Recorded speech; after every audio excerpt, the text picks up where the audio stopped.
आज हम ये यूपीएसआई की परीक्षा में पूछे गए प्रश्नों को देखेंगे। ये 2 वीडियो में कवर किया जाएगा, जिसमें 40 क्वेश्चन एक सेट में पूछे जाते हैं। पहले पार्ट में केवल 20 क्वेश्चन लिए जाएंगे और अगले पार्ट में 20 क्वेश्चन। जैसे आपका पूरे एक पेपर का सलूशन मिल जाएगा। इसमें पहला सवाल आपको दिया गया है, 560 छात्रों वाले एक स्कूल में लड़कों की औसत आयु 12 वर्ष है, लड़कियों की 11 वर्ष है। यदि स्कूल की औसत आयु 11 वर्ष 9 माह है, स्कूल में लड़कियों की संख्या क्या होगी? तो हम इसको किस तरह से लगाएंगे? बॉयज़ और गर्ल्स दी गई है। बॉयज़ की औसत आयु क्या है? 12 वर्ष। लड़कियों की 11 वर्ष। कुल की कितनी है? 11 वर्ष 9 माह। इसमें हम एलिगेशन लगा देंगे। तो यहाँ से क्या आएगा? 11 वर्ष 9 माह से 12 वर्ष घटाएंगे कितना? 3 माह। 11 वर्ष से 9 माह घटाएंगे कितना? 9 माह। यहाँ से रेशियो कितना आएगा? 3 और 1 आपको बतानी है। 3 और 1 आ गया। आपको बताना है लड़कियों की संख्या कितनी है। लड़कियों का रेशियो है 1, कुल 4 और विद्यार्थी कितने थे? 560। कितना आएगा? 4 1 4 4 चौक 16, 140 क्या है? लड़कियाँ 140। यही आपका आंसर आ जाएगा। हमें कौन सा विकल्प सही हो जाएगा? विकल्प डी आपका सही हो जाएगा। अगला आपको दिया गया है, एक मोबाइल, 3 मोबाइल और एक वॉकमैन की कीमत 80,000 रुपये है, जबकि 5 मोबाइल और 2 वॉकमैन की कीमत कितनी है? 1,50,000 रुपये है। तो एक मोबाइल फ़ोन की कीमत कितनी होगी? यहाँ पर दिया गया है 3 मोबाइल और एक वॉकमैन की कीमत है 80,000, ये लिख लेंगे। और 5 मोबाइल और 2 वॉकमैन की कीमत कितनी है? 1,50,000। 1,50,000। ठीक, तो हमें क्या निकालना है? हमें निकालना है एक मोबाइल फ़ोन की कीमत कितनी है। मोबाइल फ़ोन की कीमत निकालने के लिए वॉकमैन को बराबर कर लें, जिससे ये कट जाएगा, हमें मोबाइल की कीमत पता चल जाएगी। तो इसके लिए करेंगे क्या? इसमें पूरे में 2 से गुणा, तब कितना आएगा? इन दोनों को हल करेंगे, 2 से गुणा करके दोनों को हल करेंगे, कितना आएगा? 3 दूना 6।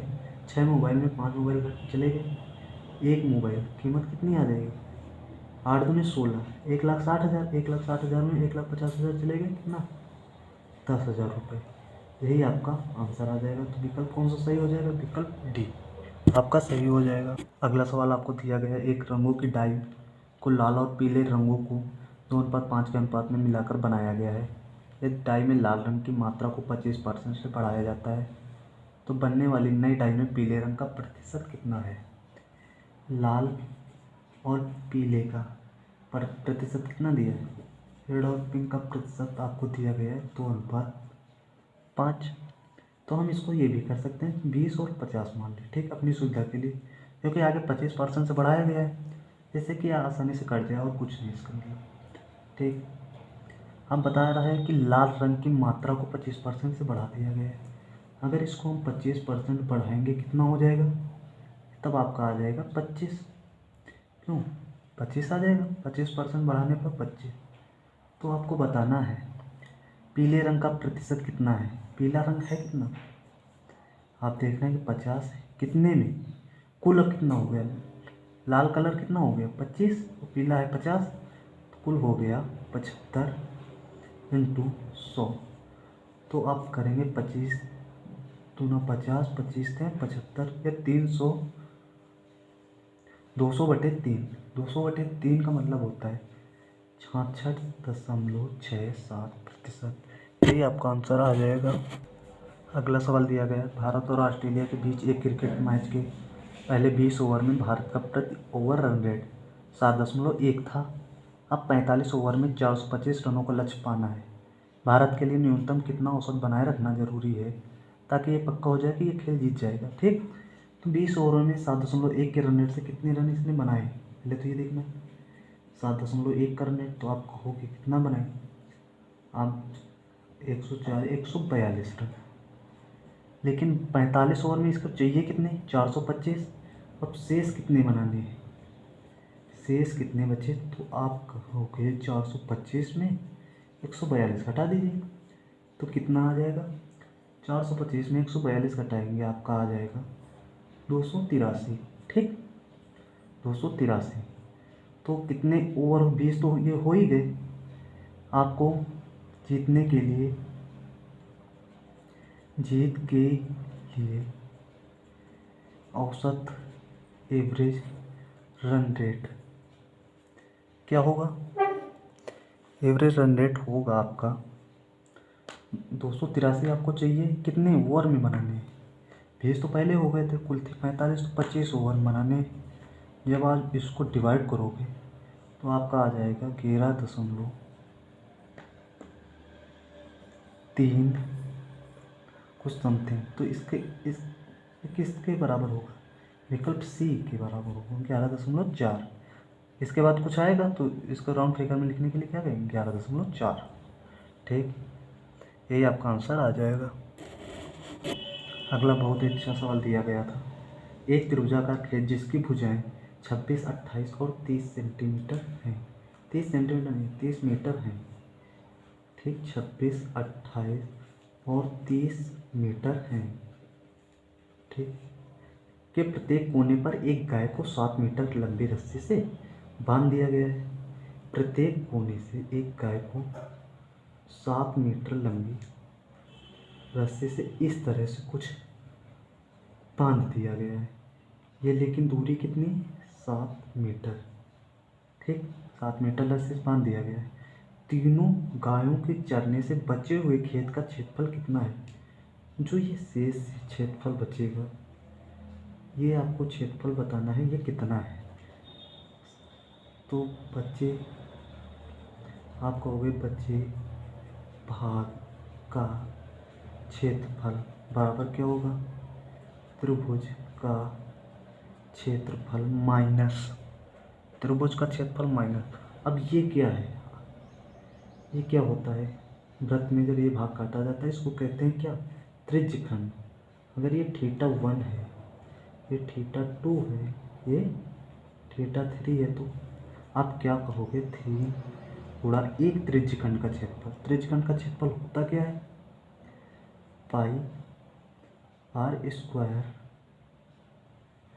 थीटा बटे 360, पाई r स्क्वायर थीटा। थीटा की जगह क्या होगा, θ1, θ2, θ3। लेकिन त्रिभुज के तीनों कोणों का योग हो जाएगा 180, तो हम सीधा 180 लिख लें।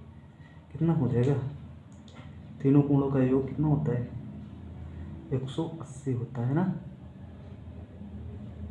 बटे 360। तब आ जाएगा क्या, 180 बटे 360। ठीक, यहाँ पर देखेंगे, देखो त्रिभुज के क्षेत्रफल माइनस 3 गुणा पाई r स्क्वायर, ये होगा। तो देखो एक त्रिज्यखंड का क्षेत्रफल होगा पाई r स्क्वायर θ1 बटे 360, दूसरे का पाई r स्क्वायर θ1 बटे 360। इस तरह से हम जब पाई r स्क्वायर कॉमन लेंगे तब क्या आ जाएगा, θ1 प्लस θ2 प्लस θ3, तो उसका मान कितना हो जाएगा, 180। तो आप ये कहोगे त्रिभुज क्षेत्रफल माइनस पाई r स्क्वायर 180 बटे 360। ठीक, तो त्रिभुज का क्षेत्रफल किस तरह से निकालेंगे, त्रिभुज है कौन सा, विषमबाहु त्रिभुज है। विषमबाहु त्रिभुज का क्षेत्रफल निकालने के लिए पहले अर्ध परिमाप निकालते हैं। अर्ध परिमाप, अर्ध परिमाप क्या होगा, अर्ध परिमाप होगा तीनों भुजाओं का योग और बटे 2। तो 26 प्लस 28 प्लस 30 बटे 2, तो कितना आ जाएगा अर्ध परिमाप। इसका अर्ध परिमाप आप कहोगे 26 दूना 5 54 और 54 30 84, 84 में 2 से भाग दिया गया 42। अब क्षेत्रफल कितना आ जाएगा, त्रिभुज का क्षेत्रफल होता है अंडर रूट एस माइनस ए, ये एस आ गया, अर्थ सेमी पैरामीटर है, एस माइनस है, एस में एक भुजा घटाएंगे कितनी है, घटाएंगे कितना, 42 में 26 घटा दो, 32 10 42, 28 4 32 10 42, फिर 30 और 12 42। ठीक, अब जब इसको हम बाहर निकालेंगे तो इसका कुल क्षेत्रफल आ जाएगा आपका 336 मीटर स्क्वायर। तो यहाँ से रख देंगे इसका मान, इसका आ जाएगा 336 माइनस पाई का मान क्या होता है 22/7 इंटू आर का मान क्या है, इसमें आर क्या है 7 है, 7 गुणा 7/1/2, 7 से 7 कट गया, 2 से 11, 11 70, 77 में 336 हम माइनस करेंगे कितना बचेगा 259 मीटर स्क्वायर। तो आपका कौन सा ऑप्शन आ जाएगा, ऑप्शन बी आपका सही हो जाएगा। अगला सवाल दिया गया है 6 घंटियों ने एक साथ बजना शुरू किया, वो क्रमशः 4 8 10 और 12 18 और 20 सेकंड के अंतराल में बजती हैं। एक साथ बजना शुरू होने के बाद 30 मिनट में घंटियाँ कितनी बार बजेंगी। इसके लिए क्या करते हैं, इसका एलसीएम निकाल लेते हैं, का एलसीएम कितना होगा, इसका एलसीएम आप कहोगे कितना हो जाएगा 180 हो जाएगा। ठीक, 4 8 12 एलसीएम आप निकाल लेना 180 ही आएगा।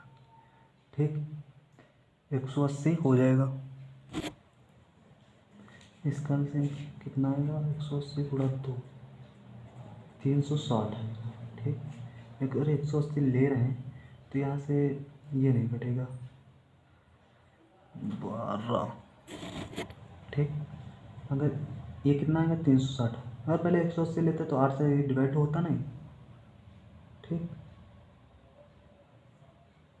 तो इसलिए कितना हो जाएगा 360, 360 सेकेंड आ जाएगा।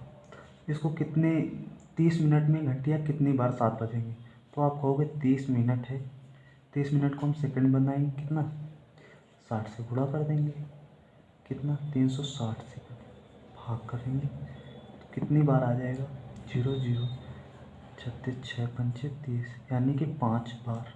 तो आपका विकल्प डी आपका सही हो जाएगा। अगला आपको दिया गया है हर एक काम का 25% हिस्सा 5 दिन में पूरा करता है। तो आपको पता होगा ये क्या होता है MDH/W। ठीक, यहाँ पर दिया गया 25% हिस्सा 5 दिन में पूरा कर रहा है। तो मान ली काम एक है, एक का 25% हिस्सा 5 दिन में कर रहा है।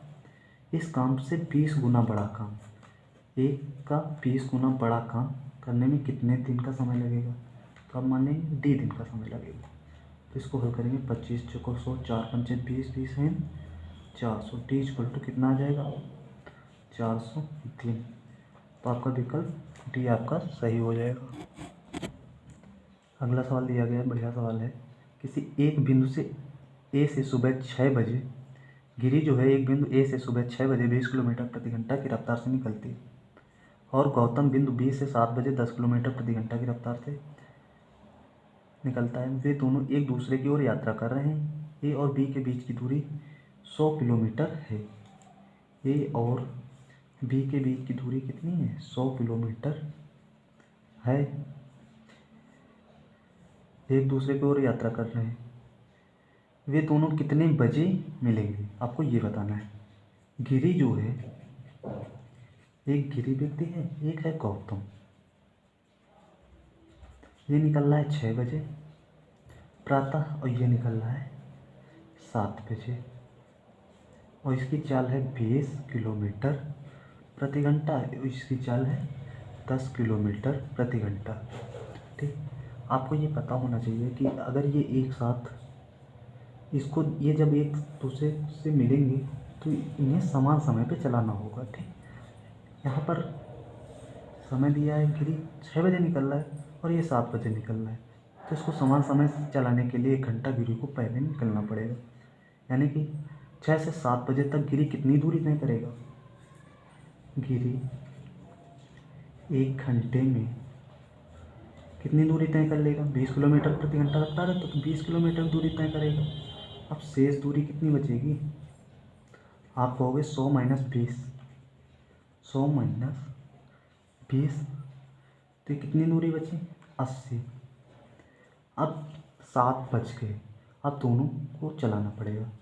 तो मिलने का समय क्या होगा? मिलने का समय आप कहोगे मिलने का समय क्या होगा? 80 बटे एक दूसरे की ओर आ रहे हैं तो चालें क्या होंगी? चालें जुड़ जाएंगी। तो 20 प्लस 10, 30 बटे 80 यानी कि 8/3। ठीक, 8/3 का मतलब 2 सही 2/3, यानी कि इसको मिनट में बदल लें तो 60 से गुणा कर देंगे, यानी कि 2 घंटे 40 मिनट बाद ये एक दूसरे से मिलेंगे। यानी कि 7 बजे से 2 घंटा 40 मिनट बाद ये एक दूसरे से मिलेंगे। तो आप कहोगे ये कितने बजे मिलेंगे? 7 बजे के बाद 2 घंटा 40 मिनट, यानी कि 9:40 पर सुबह एक दूसरे से मिल। अगला सवाल दिया गया है 110/x का 42/5 इक्वल टू कितना है? 840। तो x का मान बताना है, सिंपल साधारण सवाल है। x का 42/5 का मतलब क्या होता है? पूरा कितना है? 840। तो 21 दूना 42, 21 चौको 84। ठीक, 0 से 0 कट गया, 2 दूना 4। तो आप कहेंगे 10x इक्वल टू क्या आ गया?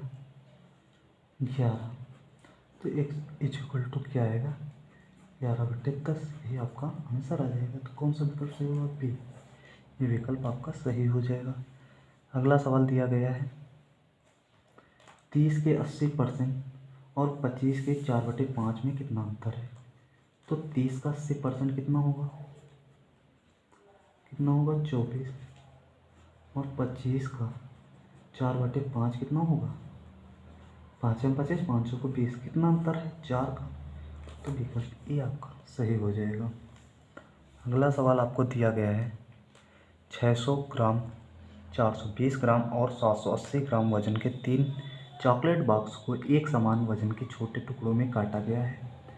यदि एक व्यक्ति को ऐसे 2 टुकड़े दिए जाएं, ऐसे लोगों की न्यूनतम संख्या क्या होगी? तो इसको करने के लिए क्या करेंगे? 600, 420 और 780 का मासा ले लेंगे। का मासा क्या होगा? इनका जब मासा लेंगे तो कितना आ जाएगा? 60 ही होगा मासा। HCF highest common factor. ठीक, कितना होगा? 60। और 2 लोगों में बांटना है, जितने लोगों में बांटना है उतने से हम डिवाइड कर देंगे। तो कितना आएगा? न्यूनतम लोगों की संख्या कितनी आ गई? आपका भी ऑप्शन सही। अगला सवाल दिया गया है, हम थोड़ा जल्दी करेंगे क्योंकि वीडियो बहुत लंबा हो रहा है। एक्स और वाई एक काम को 12 और 10 दिन में पूरा करते हैं, जिसकी मदद से एक्स वाई साथ मिलकर 6000 रुपये की मजदूरी में इस काम को 5 दिन में करते हैं। तो जेड को काम के हिस्से के लिए कितना वेतन मिलना चाहिए? एक्स वाई और एक्स वाई जेड। एक्स कर रहा है 12 दिन में, ये कर रहा है 10 दिन में, और ये कितने दिन में कर रहा है? 5 दिन में। इस तीनों मिलकर कुल कितना हो जाएगा? आप कहेंगे 60। मजदूरी का जो वितरण होगा वो उनकी क्षमताओं के अनुसार होता है। तो एक्स की क्षमता कितनी आ जाएगी? 5। वाई की क्षमता कितनी आ जाएगी? 6, 5। और एक्स वाई जेड की क्षमता कितनी आ जाएगी? 12। अगर एक्स की 5 है, वाई की 6 है, तो जेड की कितनी आ जाएगी? 1। क्यों? एक्स की 5 है, वाई की 6, 6 5 11, 11 में 1 जोड़ेंगे तभी 12 होगा। तो जेड को कितना मिलेगा? जेड को मिलेगा 1। कितने में? 12 में। कुल कितना है? 12। और रुपये कितने? 6000। तो आप कहेंगे जेड का हिस्सा क्या होगा? 500 रुपये। जेड का हिस्सा कितना होगा? 500 रुपये। यही आपका आंसर आ जाएगा। अगला सवाल दिया गया है, एक ट्रेन अपनी यात्रा के पहले 10 घंटे 24 किलोमीटर प्रति घंटा और शेष 6 घंटे 60 किलोमीटर प्रति घंटा की रफ्तार से तय करती है। ट्रेन की औसत गति क्या होगी? एवरेज स्पीड बराबर क्या होता है?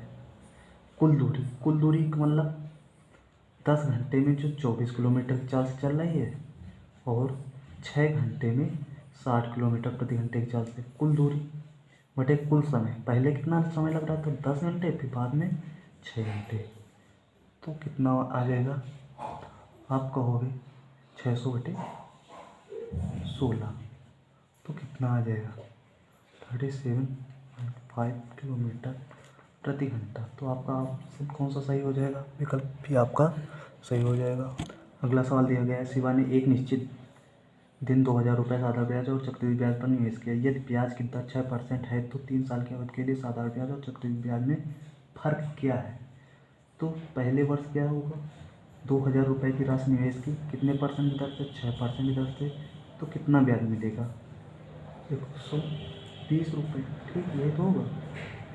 तो पहले वर्ष कितना मिलेगा, 120, और दूसरे वर्ष क्या होगा, 120 तो मिलेगा ही, लेकिन 120 पे 6% और मिलेगा। 120 पर 6% बचेंगे 72, यानी 7.2 रुपये और मिलेगा। फिर तीसरे वर्ष में क्या होगा, 120 मिलेगा और इस पर 6% मिलेगा 7.2, फिर इस पर भी 7.2, फिर 7.2 पर भी कितना मिलेगा, 6%, यानी कि आप कहोगे 7.2 पर आप 6% निकालो, कितना है, 0.43, 0.43। तो चक्रवृद्धि और साधारण ब्याज में फ़र्क क्या होता है, आपको पता है ये वाला जो पूरा भाग होता है ये पूरा साधारण ब्याज होता है। कुल कितना, जो कुल भाग होता है ये क्या होता है, चक्रवृद्धि ब्याज, और जो बचता है शेष वही होता है साधारण ब्याज और चक्रवृद्धि ब्याज का फर्क या अंतर। तो इसको हम जोड़ेंगे, कितना आ जाएगा, 7×21 और 6.4 जोड़ देंगे, 22 कितना, 22 रुपये समथिंग आएगा। तो आपका विकल्प कौन सा सही हो जाएगा, विकल्प डी सही हो जाएगा। अगला सवाल दे दिया गया है, अशोक के पास 60 रुपये प्रति किलोग्राम और 85 रुपये प्रति किलोग्राम की दो गेहूँ हैं। यदि वो इनके मिश्रण को 84 रुपये प्रति किलोग्राम में बेचकर 20% का मुनाफा कमाता है तो मिश्रण में क्या अनुपात है। एक पहला मिश्रण है 60 रुपये प्रति किलोग्राम वाला, दूसरा जो मिश्रण दिया गया है 85 रुपये प्रति किलोग्राम वाला। इनको सबको बेचकर 84 रुपये किलोग्राम में मिश्रण को बेच रहा है और 20% मुनाफा कमा रहा है। एलिगेशन इसमें लगाएंगे तो इसमें सब में अगर यहाँ सीपी लिया जा रहा है तो बीच में भी सीपी लिया जाना चाहिए। 20% मुनाफा कमा रहा है तो आप कहेंगे 120% की वैल्यू किसके बराबर है, 84 के, तो 100% वैल्यू किसके बराबर हो जाएगी, 70 के। तो आप कहेंगे ये कितना आ जाएगा, 70 रुपये प्रति किलोग्राम। यहाँ से रेशियो कितना आएगा, 10 और ये 15, 5 × 15, 5 × 10, तो आपका रेशियो कितना आ जाएगा, 3 और 2 का, 3 और 2 का आपका रेशियो आ जाएगा। अजय ने अपनी जमा पूंजी एक बैंक में निवेश की। ये राशि साल से 2 साल में 1120, 2 वर्ष में कितनी हो रही है ये राशि, 1120 रुपये, और 5 साल में, 5 वर्ष में 1300 रुपये हो रही है। तो आप मूल राशि बतानी है, तो आप कहेंगे 3 वर्ष में ब्याज आप कितना मिल रहा है, तो आप कहेंगे 1300 में 1120 घटा देंगे 180 रुपये, तो 1 वर्ष में कितना ब्याज मिलेगा, 1 वर्ष में मिलेगा, 3 वर्ष में 180, तो 1 वर्ष में कितना, 60 रुपये। तो 2 वर्ष में ब्याज कितना होगा, 2 वर्ष का ब्याज कितना मिलेगा, 120 रुपये। अगर 2 वर्ष का ब्याज ये है, मिश्र धन 1120 है, तो मूलधन कितना होगा, मूलधन कहेंगे मिश्र धन माइनस ब्याज, तो 1120 में 120 घटा देंगे, कितना आ जाएगा, 1000 रुपये। तो आपका विकल्प भी सही हो जाएगा। ठीक, अगला वाला सवाल लिया गया है, जिन अंकों में 56 का फर्क है और पहला अंक दूसरे अंक का 2:9 है, पहला अंक दूसरे का कितना है, 2:9, उनका अनुपात क्या होगा, 2/9 है, तो उनका अनुपात क्या होगा। तो आप मान लीजिए, माना दूसरा अंक क्या है, माना दूसरा अंक 9 है, तो पहला कितना होगा? पहला अंक हो जाएगा तो इसमें आप देखेंगे कितना फर्क आ रहा है। 7 का फर्क किसके बराबर होगा? 56 के। 1 बराबर 8 के। तो पहला अंक कितना आ जाएगा? दूसरा अंक अगर कहे जाए तो अनम 72, तो पहला अंक कितना? 16। तो इन दोनों में रेशियो आपको निकालना है, तो क्या होगा? पहला अंक 16, दूसरा 72, तो रेशियो क्या आ जाएगा? 16:72। कौन सा विकल्प सही हो जाएगा? विकल्प सी आपका सही हो जाएगा। ठीक, अगला सवाल दिया गया है दिनों से रिलेटेड। यदि 21 अक्टूबर को रविवार है, 21 नवंबर को कौन सा दिन होगा? 21 अक्टूबर को रविवार, तो 21 नवंबर को कौन सा दिन होगा? तो यहाँ से अक्टूबर कितने महीने का होता है? 31 दिन का। तो यहाँ से कितने दिन बचेंगे? 21 10 31 10 ये और प्लस 21 वो, कुल मिला के कितने दिन हो गए? 31 दिन। 31 को अगर 7 से भाग देंगे कितना शेष बचेगा? आप कहेंगे शेष कितना बचा? 3। तो तीसरा दिन कौन सा होगा? सोमवार, मंगल, रविवार है ही है, रविवार के बाद क्या आएगा? सोमवार, मंगल, फिर बुध। तो बुध आपका आंसर हो जाएगा।